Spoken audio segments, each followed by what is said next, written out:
Welcome to the Starting Over Podcast. I'm your host, Edward Shelton, aka Dark Logos, and this is a show where we look at the strategies, tactics, and mechanics behind the game of heroclix. Whew! Alright, so here's what happened. The stream went to crap because I forgot OBS takes the sound from your browser and it just caused a massive reverb headache. So I had to ditch the original version of this video. So if anybody watched that, I apologize. I really apologize for that.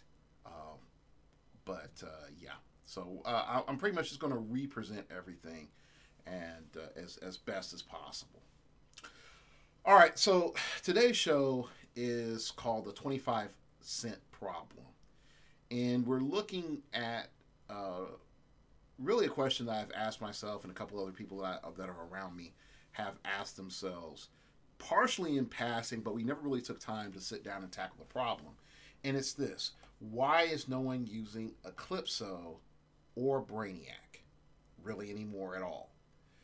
You could say, look, Outwit is just better now, and now that the powers aren't guaranteed, the overall value of Brainiac and Eclipso goes down drastically, and that's a really solid argument. The special powers on Brainiac are not good enough to really be looked at right now, considering how much more useful leadership is overall in the Metascape. That can be a solid argument as well. I think the big problem comes in is this: that we have more viable, solid options at 25 points on than we have had in a long time in the game. On top, and I really want to mean this, on top of the outwit changes. So these two things together, and bear with me, I'm trying to turn off stuff on my phone. These two things together have created I wouldn't say a brand new frontier, but it has created I would say I hate using this phrasing, a entity agnosticism that's appeared in the game, where we sort of just like, yeah, I may need it or may not, but I more than likely am not going to think about it. So I think that's an interesting thing for us to look at. So we're gonna break it down, and we're gonna look at my picks, and we're gonna see why, in particular, I picked what I picked. And I'm not saying these are the only things that are useful, but these are the things that I feel that are the most useful right now for unique reasons. All right, so let's start off with the Talisonian. Okay, Taliesin. Yeah, Taliesin. Anyway, you might say, well, what this figure? Like, yeah.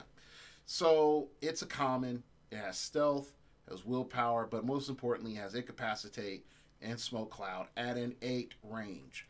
Now, there's a lot of figures that this can be comboed with, but the fact that you have willpower, smoke cloud for 25 points and you're 4 clicks deep with incapacitate is really solid, and there's a lot of great uses out of that. Let's go on to Lieutenant Kyle. Sidestep TK on top of the Federation TA, which I can't remember off the top of my head right now, but somebody will type in the comments below, and then I'll magically remember at that time, or do the power of editing. We'll remember later on. But you have Sidestep TK for 25 points, which is pretty good. So he can sort of attack, but really not, type of thing. Then there's Tribbles. Now, I can say, having played Devin's devastating team, puns, I practiced that one. Having played Devin's team with the Warrior Souls, Tribbles have a great use. But any character that benefits from either number of figures on the field, being able to have a character die, yeah, just being on the field or having a character die, or is just an animal, has the ability to buff animals, or you just on the field and you do something and buff people.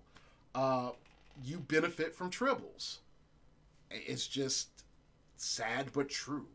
Tribbles makes a lot of things better that work in a formation type of thing.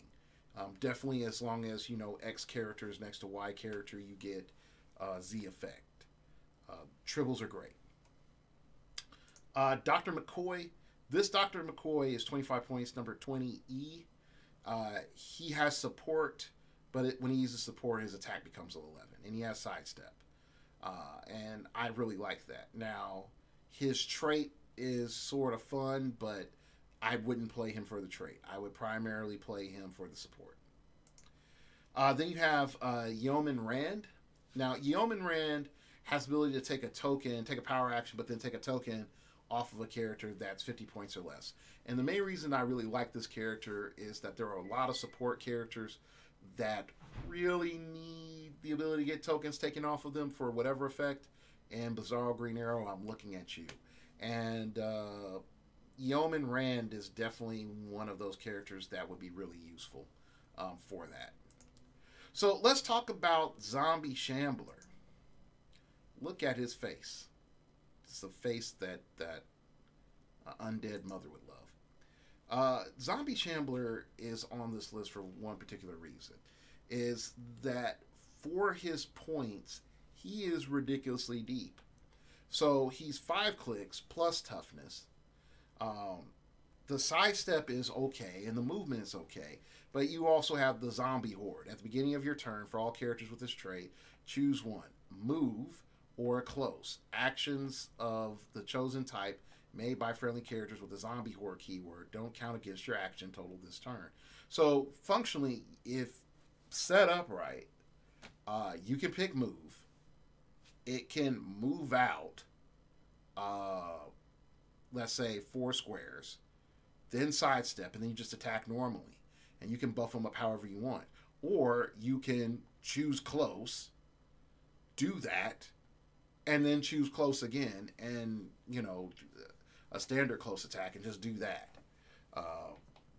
So it's a really good setup. Definitely if you choose move, because then you can get into position, get buffed, and then do a really powerful attack on your opponent. And they have to dump a lot of energy into killing the shambling zombie. It's worth it. I like Splinter, but I know most people don't like Splinter. But 11 attack, 2 damage, and with all sorts of other empowers and stuff with him, Splinter can be really, really good. But again, I know most people don't like Splinter. And also, side note, I'm sticking to characters that are going to be around post-retirement so that people can come back to this video and get some ideas. So that's why I'm going to be skipping over certain figures, okay? All right. So let's talk about Lila Cheney. Now, Lila Cheney is the great X-Men mega party bus and has changed a lot in how we view transporters, mainly because she's a 14 movement, and that's insane. She's right up there with Overdrive, except she phases, so she can get wherever she wants and doesn't have to worry about elevation.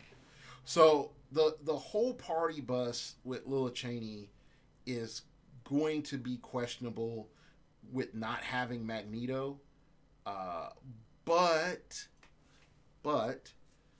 overall, I think that going into the future for the maybe next year and a half, maybe even 2 years, Lila Cheney will find a place. Because there's a hope that we could potentially get 2 X-Men sets under the timing of Lila Cheney. So that's where I'm more thinking towards. All right, so let's move on to Serpent Moon Knight. Now, you might ask yourself, why am I not looking at the other Serpent Pogs? Because in comparison, they suck. So I know some folks are like, them fighting words, Dark Logos, them fighting words. And I'm like, yeah, son, I know. But let's really break it down why there's really no contest. Let's look at Serpent Spider-Man. Serpent Spider-Man has hypersonic speed, 18 defense, super senses, and 2 damage. For him to deal with most characters, he will have to have his damage perplexed up. That's too much investment for a 15-point character. So he's stuck just teasing and sniping small point characters and hoping that you can, finish him to any other characters that are half dead. The only thing he can really do is just hunt down characters. He really can't do much more than that. And if you're going to pay 15 points for a hypersonic speed, standard movement, you might as well play 8 Flash. And 8 Flash sucks. Alright, so let's go on to Serpent Punisher. You'd be like, hey, Dark Logo, Serpent Punisher. Check it out. Sidestep. 6 range. Range combat expert. 11 attack, 2 damage. Come on, that has to be good. And I would say nay. This is not good. Okay? You don't have the mobility to really get into position to take a lot of the shots that you want, potentially. So I say nay. Then you could say Serpent Daredevil. Ha ha ha, good joke. Alright, so let's break down Moon Knight real quick and why he is probably the second to third best 15 points that you can spend in this game currently. And I do say currently because, again, people, I don't have the ability to see into the future. And then every time I say this, something happens. Every time I say this, something happens. I've said this like the last 2 times I've said this. Literally the thing that I said could potentially happen has happened. So I'm going to say I'm going to win the lotto in the next week, and I'm going to win $1 million. There we go. I'm going to go buy a lotto ticket within this next week and win $1 million. But there could easily come out a 15-point super outwit perplexer that just does it. I get it. It can happen. It's one click. It's a pog. It gets generated by somebody who's a ID card. I don't know. Whatever. Like, it can happen. But as of right now, this Serpent Moon Knight is just too good. So you got traded Blaze Claw's Fangs, right? And you have traded Improved Movement Ignores Hindering. Okay, so you can just charge Blaze Claw's Fangs and also Precision Strike. So meaning like, hey, you have Impervious, you roll Impervious, I'm guaranteed to do one. Hey, you have Super Senses, you need to hit a 6. Or else I'm going to hit you with 6 for blades. That's good. Like, name me another character in this price range that competes for the offense of Serpent Moon Knight. There really isn't. There's nobody else that competes offensively as much as Serpent Moon Knight, and he has a 4 range, so he can shoot while being in melee. There's a lot of great stuff with him. All right, so let's move on. Let's get the posture a little bit better. There we go. All right, so scrolling on down, there's Giant Man. Now, I know at first a lot of people are going to say, this guy. You know how much money I spent on this guy? For that, and you know how much money I spent on that tank? And the tank got nerfed. Do you know how much I spent, Dark Logos? Do you? Yeah, I know. I know how much you spent. I feel your pain. But let's talk about why he actually is so good. Number 1, he has Indom. Number 2, he has Quake, which puts him over his predecessor, Miss Marvel, who's in the same point range, also is an Avenger. 5 move, not so hot, but bear with me. And then you have 3 damage, which is okay. No range. That does put you in a little bit of liability range, but don't sweat. We got you. The big thing is that when he Colossal Retaliates, he hits the target, and then he also hits, I would either assume 3 squares out from the target or 3 squares out from himself. And if it's 3 squares out from himself, oh buddy, that is really strong. If it's three squares out, and of course there's a line of fire, so stealth figures are somehow protected. Well, actually, no, it's a melee attack. So yeah, if you hit again, it's a very strong attack that you can land. So normally I would bring up roll 20, but I would just be spending too much time fiddling around talking about how abusive that is. So the best way to put it is like this: you have somebody that's playing an overdrive team. They go out, they shoot one of your main characters, and the whole entire team is clumped up together. Yeah, you just boom, their whole team takes three. Their whole team takes three, and that can be really really strong.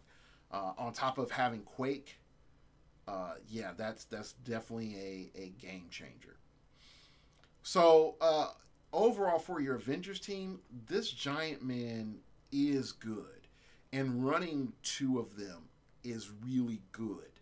I wouldn't say run three of them because that would be a bit too much, but you could run two of them and run a very robust Avengers theme team.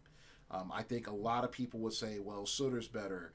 And I'm like, yeah, Sooter's better. And then even people could say Carnage is better. And I'm like, yeah, Carnage is better. Uh, but that doesn't stop other stuff from being good. And I think that's something that we have to continue in our conversation is that just because there's other things that are better, it doesn't stop other elements from having a different place. And I think that's a big deal, saying like, hey, there's a different place for you. Maybe not this place, maybe not center stage S class, but there is a place for you in this game. All right, so let's scroll on down and let's talk about Rusty. And the only reason I would say you would play Rusty is if you play a student ID and you might want to summon them in with one of your cheap guys. That's the only reason why I even look at Rusty.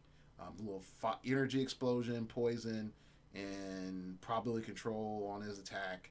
And then he has that whole X Factor crap trait. And I would truthfully tell you, only reason to look at him is ID, not as a character. All right, let's look at some muscle here. And you're like, what? X-Trainee? I'm like, yeah. Initially, I was probably not that big of a fan of X-Trainee. I think they're okay. I think I maybe underestimated some of their value. But let's look at X-Trainee and X-Student. I think they're going to unpack some very, very huge lessons for us at looking at why is the game in the position that it is now and why these characters at 25 points are highly useful. So first off, for 25 points, let's look at the first thing that stands out to us. We have hypersonic speed, 10 attack, 16 defense, 2 damage. That's not bad overall, but on an X-Men team with 2 or 3 Moira McTaggarts, that turns into very, very scary, very, very fast. Okay, and I think a lot of people can underestimate how easy it is to pump up a cheap, very disposable hypersonic speeder and making it 11-3 or a 12-2 or even 10-4, and just one solid hit to follow up. I think a lot of people can underestimate the value of that. Even with the X-Men team, if you do play at lower points and you sort of use them as, hey, come kill my X-Trainee so that my headmasters can just pop off on you later on, I think that just as much is another good use for them. But let's not throw them into the fodder camp quite yet. We have charge and super strength, and for people that are classic listeners, these are what I would call the football carriers. These are the people that go in, pick up the object, and run around, maybe even quarterback for us a little bit, throw the object, get it downfield, And I think in particular that they come in so cheap, and you being able to say, like, look, I'm going to pick charge and super strength, being potentially able to do, 4 damage by picking up a heavy, or having Moria perplex up the damage, and now you're doing 5 damage for a 25-point character. That's a very, very, very good return on investment.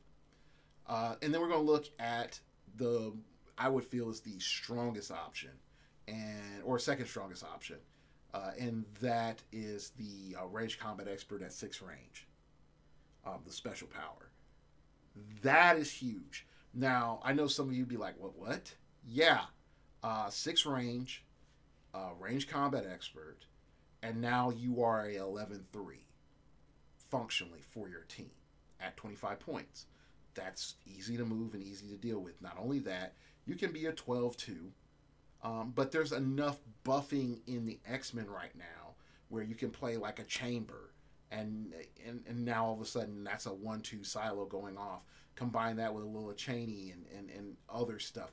There's a lot of good backup that you can do with an X-Men theme team that's not just Cyclops and Wolverine and Colossus.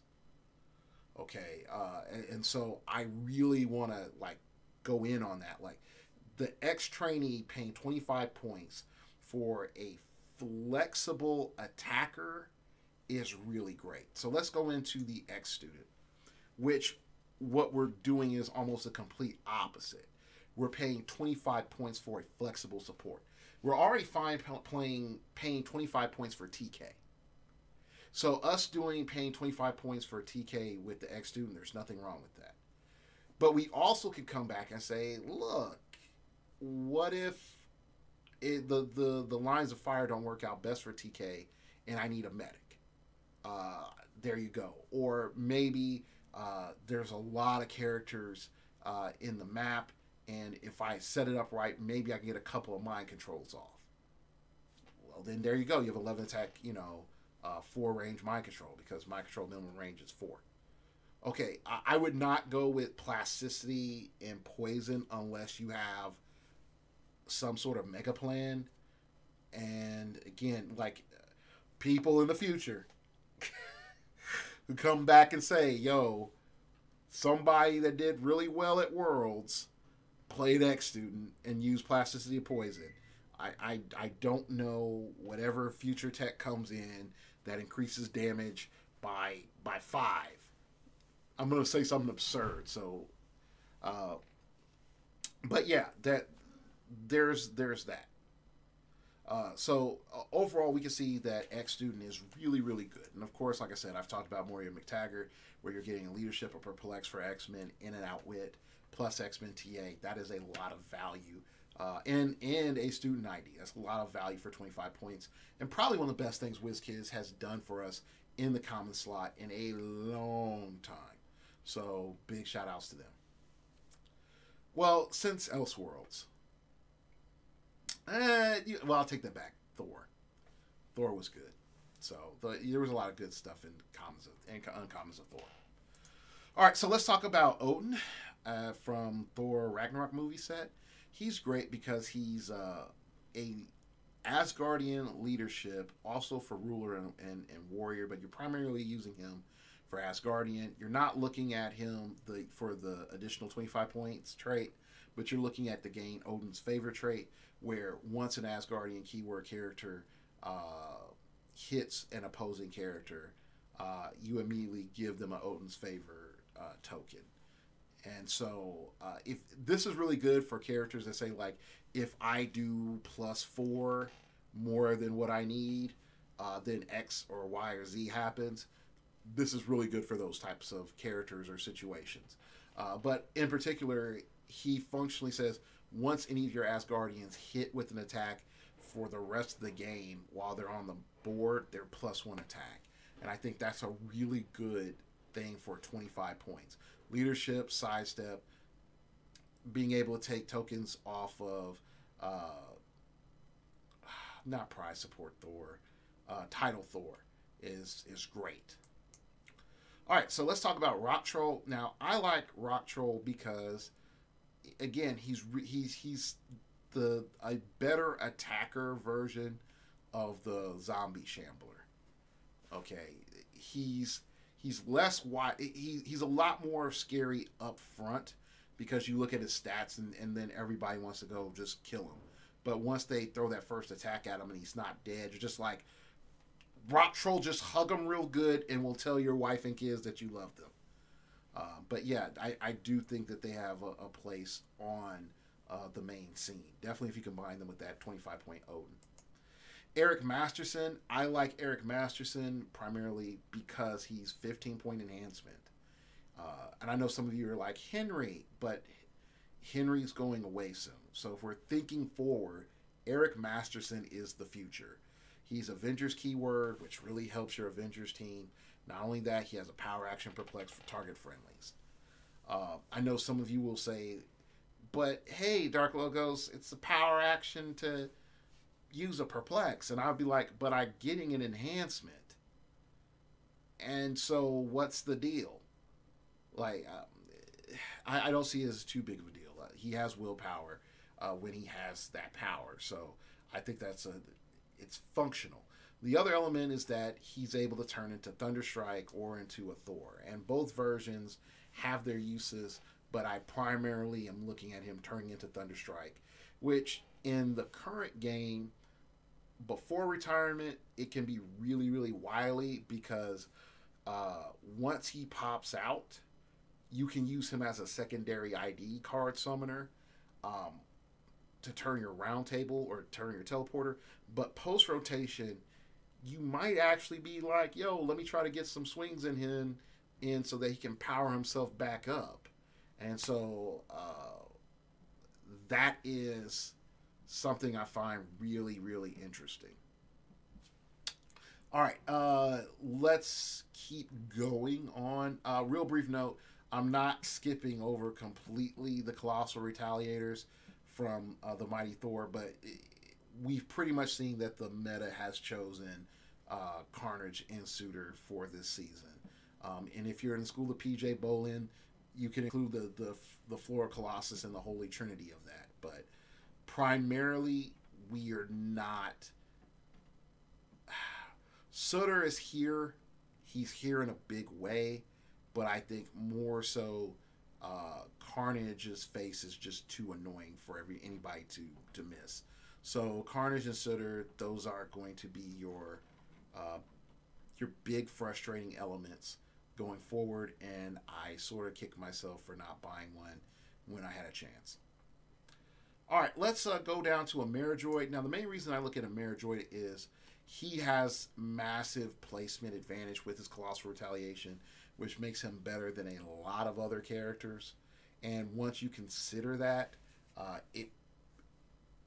it puts him in a unique position that at 15 points, you can ask yourself constantly, do I need to get my opponent from X to Y? And if I can do that, how am I doing that like easy as possible or as automatically as possible? And Ameridroid is the solution. Now let's talk about Hand Ninja. And Hand Ninja is deceivingly good and very, very important in the future post-retirement. And the main reason that he's really, really good and important post-retirement is because he gives us Hydra for 10 points and potentially enhancement in power if he's in hindering. His attack and damage is okay. It's not great. It's not magical. It can go mess with some support, but he's 10 points. But the fact that we're carrying around a character that just says, hey, you have -1 defense now because I can draw a line of fire to you. That's a really, really good argument for playing a character. He's cheap. You can wildcard Hydra. So this is really good for the future of Green Arrow. Or Chase Green Arrow, that is. I'm going to add one character in there. I'm going to add Ironheart. Mainly just because of how hard she is to kill. That's primarily it. You're either going to get lucky or unlucky with her. There is no in between. All right, so let's talk about WizKid. WizKid is important in this conversation primarily because for 25 points, we are losing our prime slot. We are getting a character that is giving us +1 attack, +1 range, and +1 damage. And you just combine that with a vehicle, you have a means of carrying him around. And you want to push him to click 2 so that he can sidestep. And you are buffing your attackers, your main attackers greatly, using this one fig that just functionally just sits there the entire time. All right, now let's talk about Domino real briefly. If you can't see a use for a 25.7 range prob that can use precision strike, I don't know what to tell you, man. I don't know what to tell you. 3 clicks deep, yes, it's not that deep, but you're paying 25 points. So she has a ton of value in that 25 points. Next up is Betty Brant. Now, some of you might say, hey, Betty Brant does a lot and messes with the opponent. Why don't we see more of Betty Brant? Well, the activation click is one big reason. But the other thing really just comes down to is we just don't care. And I think that's bad.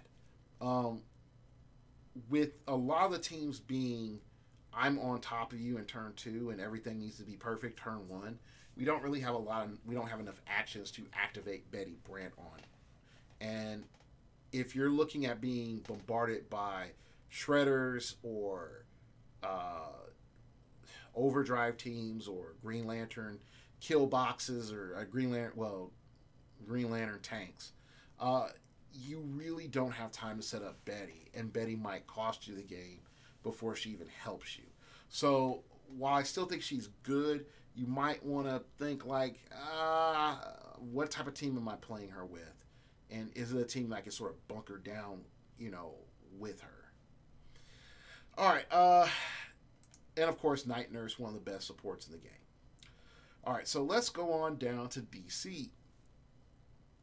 And we're going to talk about the best and possibly the number 2 or number 3 best 15 points that you can spend in this game. All right, so let's talk about Ape Green Lantern. Ape Green Lantern beats Serpent Punisher. And I know a lot of my friends in Phoenix Nest are like, you're a dang lie, Dark Logos. You're a dang lie. But let's break it down why. Okay? Damage output wise, we are looking at about the same. 11 attack 2 damage is not different from 10 attack 3 damage when it comes to RC. But if Outwit is applied, 10 attack 3 damage is better because at least I know I can have a chance of getting past Impervious. Whereas 11 attack 2 damage, you're just stuck praying for a crit hit and that they don't roll Impervious. That's sort of sad, but that's just the way it is. Some things will never change. So that's an advantage. The other advantage is the Serpents can only ignore Henry terrain, whereas Green Lantern can fly. He ignores everything but blocking, inside blocking. They both have energy shields, so defensively they're the same. Now you want to talk about willpower and whatnot, and yeah, Serpent Punisher does have a distinct advantage in that aspect. But really, when you talk about overall mobility,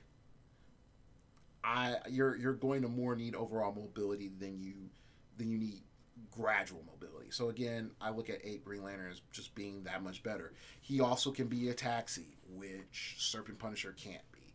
So when you look at all the roles and all the things that Ape Green Lantern does, he is far superior, far superior to Serpent Punisher. And I haven't even talked about his super strength, which he will rarely, if ever, need. Okay, so let's talk about Ape Batman, who is the best 15 points for heroclix. He has Outwit. I mean, if you look at the core beginnings of our problem of why aren't entities good anymore, it comes down to Outwit, and you just gave it to me for 15 points. So for 45 points, I can have 3 Outwits if I don't have a general lane. Like, I just really want to put that in perspective. Like, I am lucky I got into, the event that summer. I just had these 3 Pogs, and I got these 3 Ape Batman Pogs. I can't afford a lot of stuff. For some reason, I can't afford $1 in the dollar bin to get general lane. Or I just love playing animal theme team. And yeah, Ape Batman is stupid. He fits on any team. He does not break theme. And he can sidestep, pick up a heavy, and whack a dude for 5. And he has improved movement, ignores hindering. Like, it's just so good. It's just so good. So again, 8 Batman, just the best. Mwah. The best 15 points in heroclix. So I'm gonna talk real briefly about Sinestro and why he's probably one of the best 25 points that you can pick. And you're gonna be like, but Dark Logos, he's a Colossal Retaliator. And I'm like, yeah. But Dark Logos, you know, he has Perplex, and I don't want my Perplexer to be that big. That's fine, but you're gonna see real quick why this guy's good. You have Indomitable Flight, 9 movement, so he can carry a character 8 squares. He can perplex up his movement. He can perplex up his defense. He can perplex up somebody else's defense. You can run him with BGA so he can't just be shot. Okay. You can have him taxi around giants because he's colossal. He can pick them up. And just overall, oh, there's a colossal and it's 10 squares away? Cool. Boom. I'm going to perplex up my range, or I'm going to perplex up my attack. Snipered. Done. And so just to put it in perspective, let's like Sutter, the current range champion, is 8 range. 8 range. 12 attack, 3 damage though. Respect that. I respect that. But he's 8 range. Sinestro is 10 range. And potentially could be 11 range. That's really good. Now, I know some of you would say, but once Colossal Retaliation happens, none of that will matter because Suitor will be close enough to take a shot. Fine. That's a legit argument. But guess what? Sinestro has the potential to target 3 targets. And he's one of the few characters that if you support him upright, he could take out multiple Colossal Retaliators in one go. So again, he's a colossal taxi that can fly, that can get your characters in position, and he has Indomitable. Like, he can just keep moving. And I think that's an important thing not to overlook. The boxing ring, real briefly, if you're not aware of the boxing ring and what it does, then I'm sorry. Like, go read that and you'll see why that thing wins games for people. Big Tony, again, 15-point perplex, but only can perplex friendlies.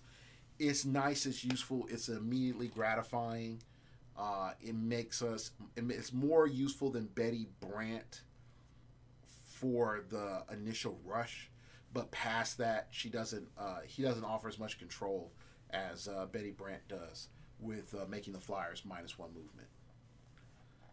Lou, I like this. Shape change, combat reflexes, poison, penetrating damage.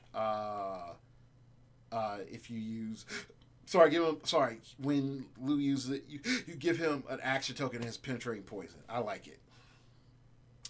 This is probably the best. Yeah, it's one of the best poison characters we have in the game right now. Kite Man, another hyper taxi. Yeah, King Aquaman, mainly only good at 20 points if you are running the Sharks, the King Sharks. Skyscraper Wonder Woman. Skyscraper Wonder Woman is great because, to me, what it says to anyone running a team right now is you do not have an excuse to not deal with barrier. You don't have an excuse of why you cannot deal with barrier.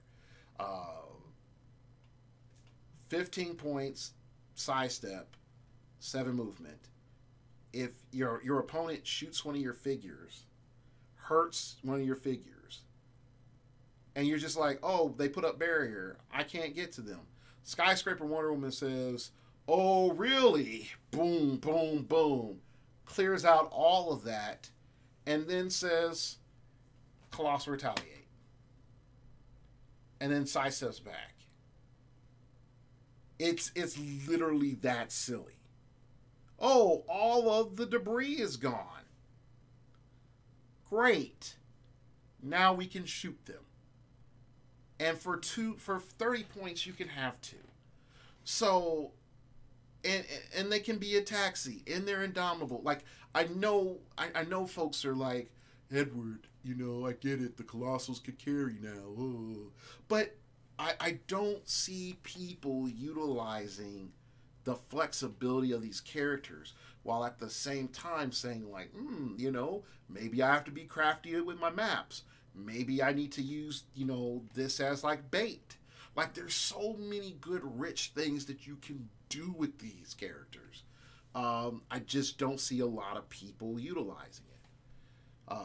So anyway, keep going. Fast Force is Batman and his greatest foes, the Penguin. This is primarily for your title characters. That's the only reason why you're really going to play this character. I mean, the loyalty token is not bad. Being able to increase your range and attack value by +1. Combine that with WizKid, that could be quite interesting. But other than that, I don't like that. I just don't feel like I'm getting enough out of this Penguin. But again, he's primarily deal with title characters. Harley Quinn, 25-point Harley Quinn. Now I have to mention her because I personally feel at 25 points, if you want a character that can be protected while also offering you Batman enemy for your wild cards, I think that this is probably one of the best figures that you can play. It's just overall just really a good solid figure. I used to be down with the Court of Owls initiatives, but not since the Hydra. Not since the Hand Ninja came out for 10 points. Like, it's way better. Amanda Waller, primarily just for the leadership for the Suicide Squad and her little bonus for Suicide Squad stuff. But that's about it. The Atom, 25 points of just great. Drop him on top of somebody, and he's like, oh, hey, guy, sidestep, 11 attack, 4 damage with close combat expert, or 10 attack, 5 damage, or if he picks up a light, he could just go full on 6 damage on somebody. I like him, and I think a lot of people can underestimate him. He primarily shows up in JSA teams, but do not overlook him for Soldier or Pass teams. I think those are really good teams to use him to. Vicky Vale, it really... when you're measuring Domino versus Vicky Vale, this is the question that you're asking. Do I need another attacker, or do I want a micro outsider with my prob? That's really it. That's all you're asking. Do I need a micro outsider, or do I need another attacker? And I look at it on a rushdown team using Overdrive. You want Vicky Vale, because once Vicky Vale activates and gets prob, functionally what you're telling your opponent is, once you're on the other end of the field, is like, you can come kill Vicky, that's fine, but Doc Ock and the rest of these goons are going to murder you. You can try to hurt my goons, but then Vicky Vale is going to be out there, and at the beginning of the turn is just going to be like, oh yeah, you there, you don't have stat mods. So what's it going to be? Are you going to like take the attack on the goons, or are you going to take out Vicky Vale? So I see where her place is going to be, but I feel unfortunately most people are not going to include her on most min-max teams. Now, once retirement hits, can things change? Probably. Will things change? Most likely not. But I would be remiss if I didn't bring up Vicky Vale. So what I'm going to do, since I am using OBS for you lovely people out there, I'm going to sort of scroll down, and you can look at all the figures that I mentioned today, and they're there on the list. And there you go. It just makes it easy on me versus having to copy and paste to some other third-party website. Like my blog that WizKids hit me with the spirit of despair and made me no longer want to write about this game. Oh, so many years ago. So many X-Men sets ago. Shed a tear. All right, so overall, what is the thing that we've noticed? And again, I haven't looked at every single character that's between 1 and 25 points, but we've looked at enough good ones. What have we noticed? Well, first off, realistically, we have so many options. And we have way more options for 25 points that are functional, that our opponent cannot easily get rid of. And so the value of an entity on a bigger figure is a lot less valuable.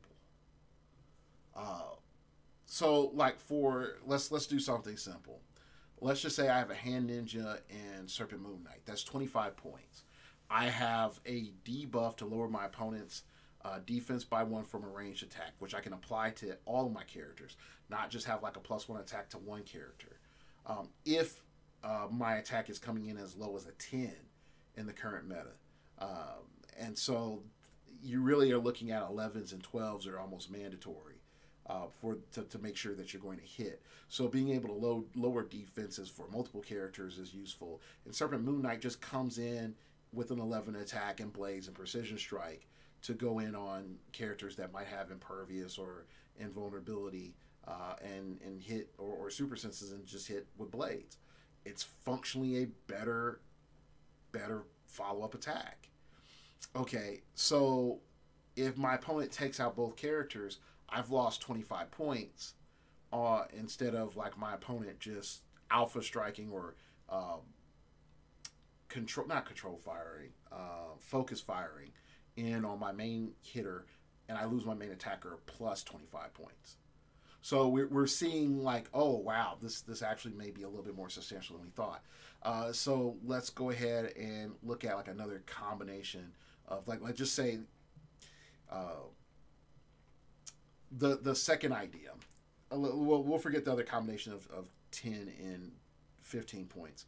But let's look at another issue that comes up is we are in a position that we can run 3 very low point functional support characters, or we have 75 points to look at very low point functional support characters and build with that in our team and easily use that, or at the other end utilize 75 points of very threatening low grade tier 3 attackers, and that can be just as scary.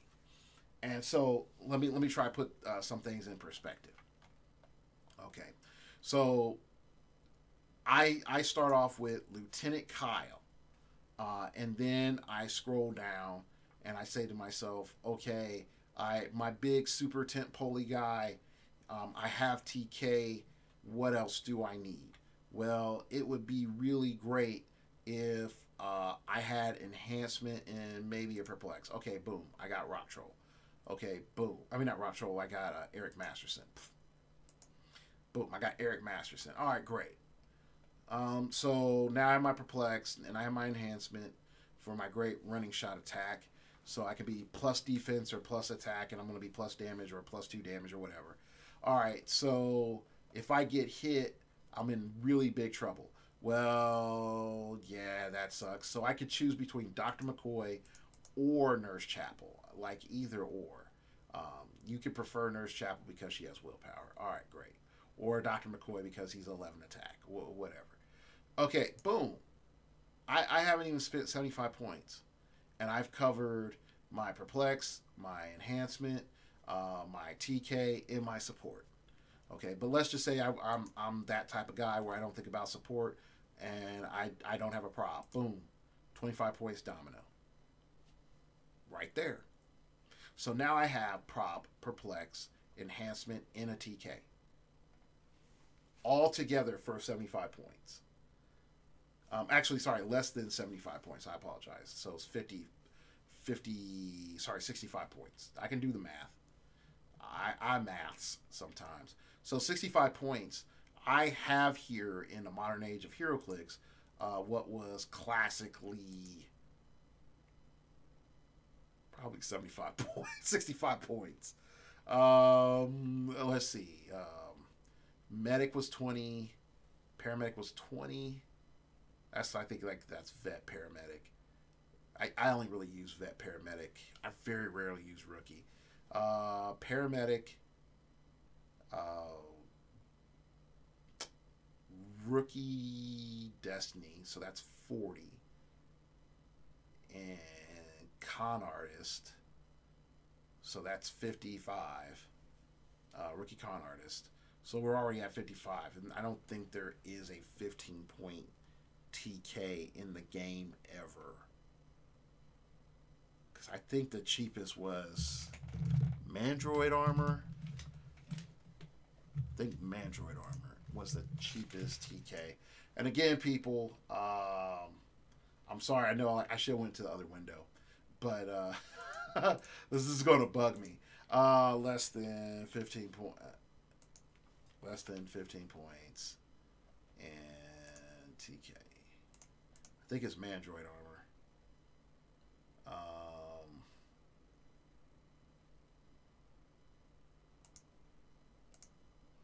Nope. It's not. It's not. It didn't even exist. Yeah. Yeah. Rookie Mandroid Armor was 28 points. So he's not even the cheapest TK anymore. Wow. But he has shield, so he's still good. But oh wow, like that is ridiculous. But sort of going back, you start to see overall where the game's going. There are tons of 25 point options for you to use. There's tons of 10 and 15 point options for you to use, and I think the idea I was sort of going to is, look, I can have 75 points of support and do really well, or I can have 75 points of backup attackers that can do really well. The idea that comes into my head immediately is, what would happen if I ran 2 of the Skyscraper Wonder Womans? I ran, 8 Batman, so that puts me at 45. I can run Moon Knight, and so so that puts me at 60. And then I can put in Carnage, or put in 8 Green Lantern. And that's 75 points of just massive aggression. Like, I take care of your barriers. I bring up, my POG forces. And I'm just like, yo, I have 225 points of whatever the heck else. And again, you can mix mash. I'm not saying there's a either support or either aggro. But I think it's interesting. And maybe it's something that for us to actually look at as an intellectual exercise is, can I run a functional team full of nothing but sort of cheapish characters? And can I overrun my opponent? Can I really just overrun my opponent? And I think it's possible. Now, I know some of you say, but Dark Logos, what about Overdrive? What about Beta? What about, Unimind? What about Jakeem? And I would come back and I would say is this. This is function at this stage, it's in the realm of theory. It's like pure theory. And I think it's an idea for us to play with. And I think for those of us who are looking and asking ourselves, is there an inexpensive way for us to combat high point pieces and sort of bring that economic barrier back? Make it a little bit closer for the inexpensive player to threaten the high spending player. And in all honesty, I think this is probably the best way, because most of the figures that we are revolving around in this game are 125 points plus. I mean, minus like a support here and there. But after retirement, most of the main things that we're starting our teams off with are 125 points or more. There are very few teams that are looking at like low point characters, unless you're talking about running Doc Ox. And Doc Ox is Doc Ox and King Sharks. Those are the only things that I see right now that create a situation where the individual is running functional sub 100 point attackers. But overall, if we start saying to ourselves, Magneto's gone, so that silly 1-2 burst is gone away. And now we actually have some like legit staying power. Like, could we run a team? And let's just say, for example, you go and you play Mercjet, and you spam a bunch of cheap little dudes, and the Mercjet just carries them all into battle, and just because it can carry 5 and just like bloop, we're here now. I'm going to act as a shield. My pilot's inside giving me prop or whatever, and then I properly, just protect my guys, and then it's just like, okay, we're protected now. They beat up on the Mercjet. All right, you guys go murder them. Like, I think that would be interesting. I think that would be really, really interesting. And it was one of the ideas that I initially was thinking about with the Mercjet. Well, it doesn't even have to be the Mercjet. You can use any of the Green Lanterns, and they can carry 8. So what would happen if I was to use 2 of the Gotham Green Lanterns, or I was to use the Batman Green Lantern from Elseworlds, and like I have 2 hand ninjas, and some other things like you could easily turn this like 2 hand ninjas, 2 Eric Mastersons, and maybe 2 Eric Mastersons, and all of a sudden you're hitting for 5. Your opponent is -3. -2. If you can get both of the Hydra TAs to line up with the hand ninjas, and then the question comes back is like, where would your follow-up attackers be? And then are you summoning or doing anything else? But you haven't spent a lot of points, and sort of put that into perspective. All right, so Green Lantern of Gotham, this is the one here. Green Lantern of Gotham is 11 attack, outwit, energy shield, Indom, Green Lantern, and I think he has phase and teleport, running shot, and stealth. Yeah, so he can running shot while carrying. He's going to be at a -3 penalty, but yeah, it'll go down. So you can even like try to combine some shield or something there to increase his range, and just make people just surprised, like, oh yeah, hey homie, outwit your stuff, hit you for 5, have a good day. That's possible. Or you can even say, like, and you see, that's 105 points. And I really wasn't planning on doing this, but this idea just seems great. So if you're still with me, bear with me. So I'm at 105 points. So let me just put Hand Ninja. Okay, add him in. Add in 2 of those. And then Eric Masterson. 2 of him. Okay, so that's 155 points. Right there.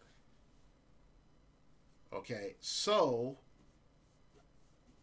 we can even like just with this so far. And then also, people, we're actually creating like a minor stealth wall, because we have Hand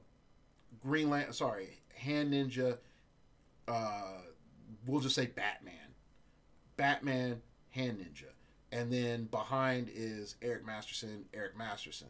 So right there, just right there, we have a stealth wall as good as that can be. Some maps that can be good, some maps that can be bad. Let's just say we go and we get Sam Cap.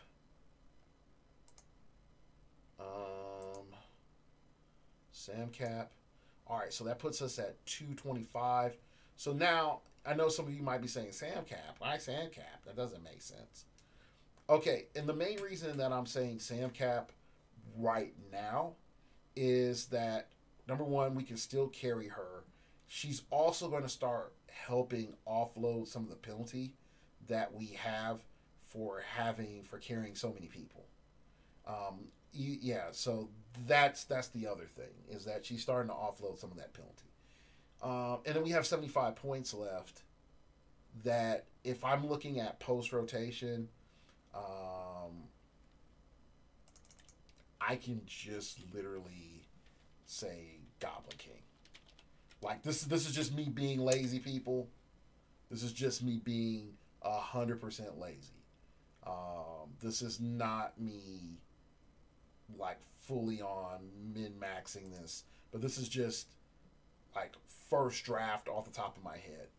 All right, so if we look at this, and I'm just saying this from a design perspective, I can, actually, you know what? I'm gonna do myself some more justice, and I'm gonna look for leadership.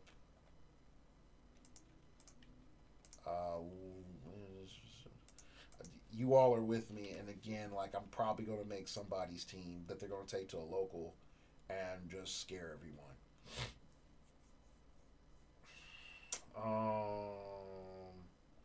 Oh, I forgot to put in leadership. And the main, and I know some of you might be saying, leadership? Why do you have leadership, Dark Logos? Why the leadership? Well, the leadership is for a couple of things. Like, number one, if I'm able to find a 75-pointer leadership, I can take tokens off of Captain America, and I can take tokens off of the Eric Mastersons. But primarily, it's going to give me that +1 action that I need so that I can afford to take the power action Perplex. Okay. And see, like, here, like, this stuff like this. Like, the Skeleton Champion, it's not that it's not that useful, but it's nice stat wise. And see here, like, here's this Leonardo. This wouldn't be bad, but he's sort of craptastic.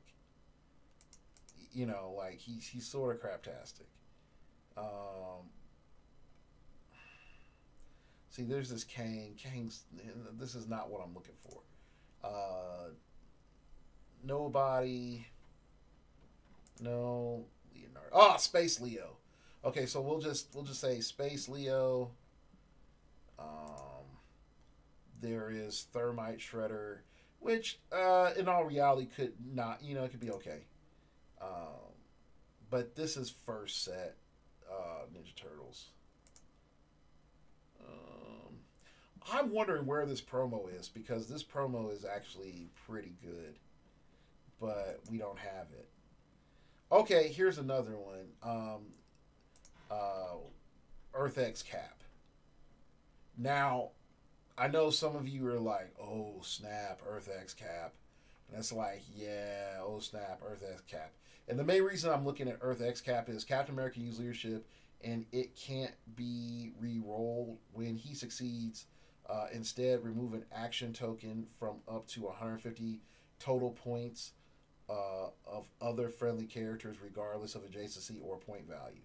So right there, we're looking at some goodness. Okay, and he doesn't require keyword. So Cap right there is probably one of our better options. Plus, he still gives us points. Hellion is not bad for a TK. but I don't really like it. Cyclops is nice because, again, he gives us some muscle, so we can tag him. Jean Grey, I'm not feeling that. Common Cyclops, initially I was not much of a fan of him, but after he got me a WKO victory, I see his uses. So that's there. I'm gonna make sure. Okay, she has prob later. So I was thinking, I'm like, oh yeah, the one thing I do need is a upfront prob, but so like that slightly matters in my point costing just a little bit. Thor, no, and we'll tag him for right now. No, Kingpin. Okay, so here's Kingpin. Kingpin is actually pretty good. We get leadership in outwit. When he uses leadership, he can remove an action token from a character. With Sinister Syndicate, regardless of the point value. So never mind. Currently, that I feel like we're paying more for that after new rules, but you know, it is what it is. All right, let's go down. If Pick a Power worked like I wanted it to, Ace the Bat Hound would be my leadership, but unfortunately it doesn't work like that. Colonel Wayne, if your leadership was only up front. Okay, here's another good one. Elijah Snow, that gives us access to a Pulse Wave, running shot Pulse Wave, because we do have TK. And so don't underestimate the value of a running shot Pulse Wave and a leadership. And see, we can't carry him. Now, and I think some people are going to say, like, hold up, wait, Dark Logos, you sure you want to do that? And I'm like, bear with me. All right, so here we go. Here's another good one. Commissioner Gordon. Yeah, Commissioner Gordon is another good leadership. Amanda Waller is not bad either for 25 points. I think she's like the only 25-point leadership. Yep. All right, so again, I'm not looking at the stuff that's going to retire, just mainly so that, like I said, continue on the theme of, hey, if you're in the future and you look at this, you can get some ideas, you can get some thoughts. So if I'm looking at characters that are the most viable for this team that I have here so far, I have Leonardo at 75 points, Space Leo that is. So that helps you deal with your equipment, and that's nice. He also is a decent attacker, so that allows you to follow up, get some penetrating damage in, penetrating damage in there, because Green Lantern of Gotham doesn't really have it. Okay. Then we have Earth X Captain America, who is in Dom, running shot, and mega leadership, mainly just so that we can reset all our goodness. So that's up to you. Like I really truthfully feel right now he is the figure that I want, even though I put Elijah Snow in there. He's the figure that I want, but I don't think he is the best figure in this situation. Okay. Then there's that 50-point Captain America, who's just straight leadership. If I could get this cap, that would be great. There was also a cap from Avengers Defenders War. Not him. It's a super rare cap. He's considered to be 200 points. But I'll go and dig him out a little later. Then there's the two Cyclopses, which primarily are there. Like this one is better for doing more damage for the team, while this one is just better for constant damage. So it comes down to which you need more, like consistent damage, or do you need to just buff everybody else up? If you want to buff everybody else up, I would recommend the Cyclops at 50. That would give you 25 points left, and you can put in Domino. Okay, So that would be like just an overall combination, a real insane good combination, cover a lot of your basics. Okay, so but let's just say if you're not feeling that, uh, there's this Thor, which is meh. Kingpin is not bad, and considering all your buffs that you have for your perplex, having another leadership and outwit is not bad. Okay, uh, Elijah Snow, I feel, gives you a lot of options. He's 70 points. You have 5 points left for an ID card to help you solve for whatever problems. Uh, but most importantly, where I think the most interesting thing is that you can TK out Elijah Snow, um, get his stats perplexed up twice from the Eric Mastersons or whatever. Perplex up first, then TK out. And then you can be a 11-4 running shot pulse wave. And that can hurt. That hurts a lot of teams. And then also Elijah Snow says, hey, man, guess what? I have this magical ability, and I can say you can't, move the way that you want to move. And Elijah Snow has the big freeze. Once per game, give Elijah Snow a free action for the rest of the game while Elijah Snow's on the map. Other characters that can't use the flight ability can only move in a direct path. So he just limits all the ground characters, and then you're just saying, oh, look, but I have Green Lantern, screw you. Boom, we're out. Okay. Elijah Snow having 3 targets in just the perplexes, like you could set him up for some really, really good follow-up attacks, considering that he running shot. So he can running shot to the side next to 2 enhancements and 1 Hydra, and boom, he's like, oh, you're -1 defense. I'm up my damage twice, so I'm a 5. Perplexed up my attack once, so I'm 11. 11-5 from 8 out. That's really nice. Like I said, I think Elijah Snow in the back of my mind is the best one. Then it has Chilling Your Bones. Give Elijah Snow a free action and choose one that hasn't been chosen yet this game. Power, close combat, range combat, or move until your next turn when an opposing character is given an action of the chosen type.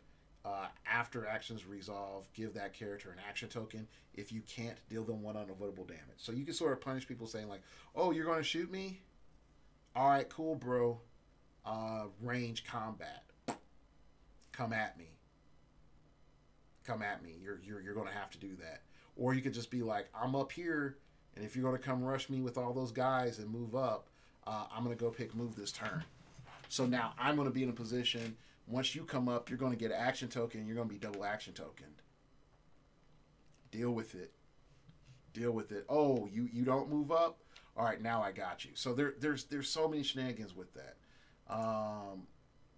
Commissioner Gordon is the only one that makes me step back and say, this is actually probably the best one.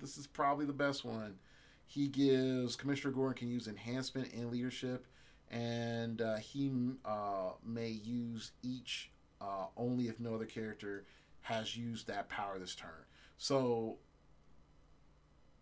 the enhancement, that sort of hurts me a little bit because the Eric Mastersons are there, but the leadership working on Green Lantern of Gotham, actually, hold on, wait, it's Batman family. Oh crap, it may not work. Ooh, shenanigans. Let me find him again. Batman family. Oh, okay, he is Batman family. Okay, cool. Yeah, so it could work. So never mind. So it can work. It does somewhat suck that you couldn't compound his enhancement, but it does open you up for more characters to put in to get your prob and whatnot, and ID cards and whatever else. So yeah, so when push comes to shove, just to deal with the most amount of issues, I would say Elijah Snow, and then you have 5 points. And so when I would look at equipment, if we go over to the Mighty Thor, we could start asking ourselves, like, tempo wise, does equipment work? And if it does work, like, what elements are going to help us the most? And so, in the back of my mind, I want to be like, yay, Blaze Claws Fangs. But it's not that type of party. Okay? It's really not that type of party. Okay, so since it's not that type of party, then, I can't play Mira Masoja. Can't play Enchanted Crowbar. I could play Frognir, but is that really helping me at this stage? And the real answer is no, not really. And so the only way I can see a bonus is if you play Frognir, put it on Elijah Snow, and Elijah Snow use that as a bonus because you're going to play on a map with a lot of water terrain, so that you would get a +1 attack defense, making him 11 attack before you started pumping him up.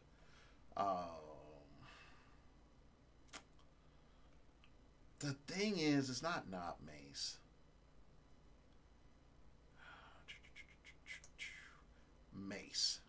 Mace and Bladed Hammer. No, maybe not Bladed Hammer. There was one of these.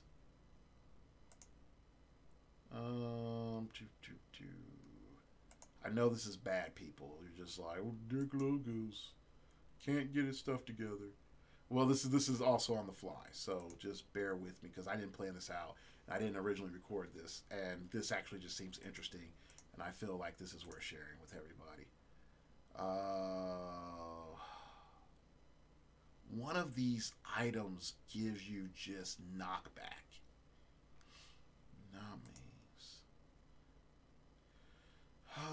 Frognir Fray, Enchanted Crowbar, Mjolnir, Thunderstrike, Casket, Gungnir, Dragonfang, Hammer,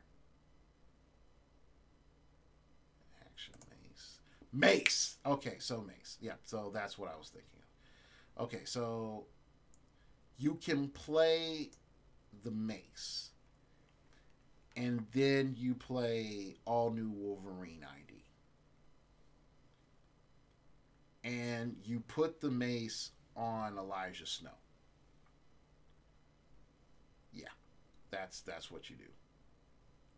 Yeah, so that way when you pulse wave, you knock back, and that's when your opponent starts getting pissed off. And then definitely at 8 range, if you're trying to close the gap, and your opponent doesn't have knockback protection, and then you all of a sudden just like, yeah, I pumped up full of damage, and I hit you, and I knock you back. Do you have damage reduction? No. Take additional damage. Thank you very much. Have a good day. Like, there's a lot to do. Yeah, so yeah, Elijah Snow is it. So what I want you to do, if you want to play this at locals, and tell me how it goes, yeah, let me know. Is there like a dash in the all new? Yeah, it's a dash. Okay. I knew it was. Yeah, okay. So, all new Wolverine. All right. So, if you want to play this at your locals, let me know how it went. This is just purely off the cuff, putting everything that I thought about with this into theory. And note, like, feel free to tweak, because from the Green Lantern standpoint,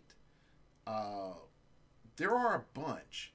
And so we have, Harley Quinn here, which she's coming in at 125, and she's 7 clicks versus, the 6 clicks of the Batman, Green Lantern of Gotham. You can rein her in at 100, but I don't really like that. Green Lantern, God of Light, which I know doesn't really work with some of his powers, don't work with Green Lantern team ability. So there's that. Bringing a whole bunch of characters around the common Green Lantern from Elseworlds, playing him. I even would say Green Lantern of Krypton is not bad. It's not bad. And I don't know. Like, I know this build doesn't have prob, and I think that's the biggest weakness I have in this build. And I know some of you might be saying, "Hey, you were right. You should have stopped with Goblin King." And yes, I could have stopped with Goblin King, but I really wanted that leadership for those actions. And if you really want to tweak this and make it like reined in, and I know I sort of went in for the Kamehameha Blast. You can take out Eric Masterson, take out One Hand Ninja, put in Domino, and so let's just do that. So we took off One Hand Ninja. We take out one Eric Masterson. I know we're reducing our damage and our perplex ability a lot, but having one prob is actually worth it. Wrong domino. Okay, so we are carrying 1, 2, 3, 4, 5. So we'll be -2 movement after, yeah, after Sam Cap's buff. So yeah, so -2 movement after Sam Cap's buff. So we're moving 8, and then when we running shot for 3. I'm not shooting as far, but it's okay. It's not bad, but it's okay. Yeah, I think functionally now this is way more scarier because and on your sideline, of course, you're gonna have Thunderstrike and the other Thor for Eric Masterson. So here's why I feel like it's a lot more scary now. And I know, and again, I apologize for how long the show's going, and I know a lot of you are barely hanging on there. Okay, so initially I was thinking General Lane, but then the more I thought about it, the more I sort of realized like General Lane, while he is useful overall, he is also a little bit limiting. And the main reason that he's limiting is that he himself doesn't really attack. And so loading him up on the team starts to create some minor problems. But also is where is he positioning so that he can maximize the outwits. And so since everybody's going to be sort of around Green Lantern, him getting away from Green Lantern is a bad idea.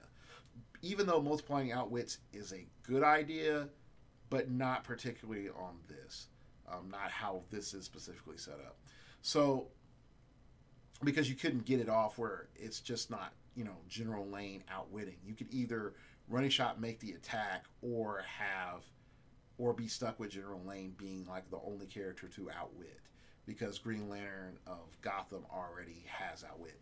Now, if you use the Green Lantern of Krypton, though, then General Lane might actually be far more better for the build. Or one of the Harleys might be far more better. So let's sort of break this down. I can be in stealth and create the stealth wall. Well, maybe not stealth wall anymore, but I can be in stealth. Now my Hand Ninja is in stealth. He can give him power now. So I can still, hit really hard if based. Also, because of my outwit, if I'm fortunate enough my opponent doesn't have outwit protection, I could just say all the damage that I'm doing is pure damage for my first salvo. Eric Masterson can turn into an attacker. Captain America has standard perplex, so she's able to perplex on top of everything else, and I'm sorry I couldn't think of that while I was doing all this. So once you move up, you set in position, running shot, attack, take the shot with Green Lantern, drop off Sam Cap. Sam Cap charges in perplexed up damage or attack, pick up an object, hit, and then also, yeah, you do have stealth wall because you use Domino.